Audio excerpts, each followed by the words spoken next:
2024 ആദ്യ പകുതി കഴിഞ്ഞപ്പോൾ ടോപ്പ് 25 ഫിലിംസിൻ്റെ പട്ടിക പുറത്തുവിട്ട് ലെറ്റർ ബോക്സ്.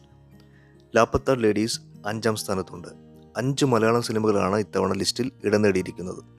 റാങ്കിങ്ങിൽ ഒന്നാമത് ഡ്യൂൺ പാർട്ട് 2 ആണ്. ഡ്യൂൺ നേടിയ റേറ്റിംഗ്സ് 4.45 ഔട്ട് ഓഫ് 5. രണ്ടാം സ്ഥാനത്ത് hundreds of beavers, ratings 4.15 out of 5. Thai സിനിമയായ how to make millions before grandma dies 3ാം സ്ഥാനത്താണ്, റേറ്റിംഗ് 4.15 ഔട്ട് ഓഫ് 5. ചലഞ്ചേഴ്സ് എന്ന മൂവിയാണ് 4th പ്ലേസിൽ, 4.05 ഔട്ട് ഓഫ് 5 ആണ് റേറ്റിംഗ്സ്.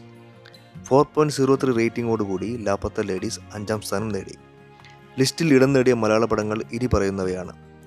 7th പൊസിഷനിൽ മഞ്ഞുമ്മൽ ബോയ്സ്, 10th പൊസിഷനിൽ ആട്ടം, 15th പൊസിഷനിൽ ഭ്രമയുഗം, 16th പൊസിഷനിൽ ആവേശം, 25th പൊസിഷനിൽ പ്രേമലുവും ഇടം നേടി.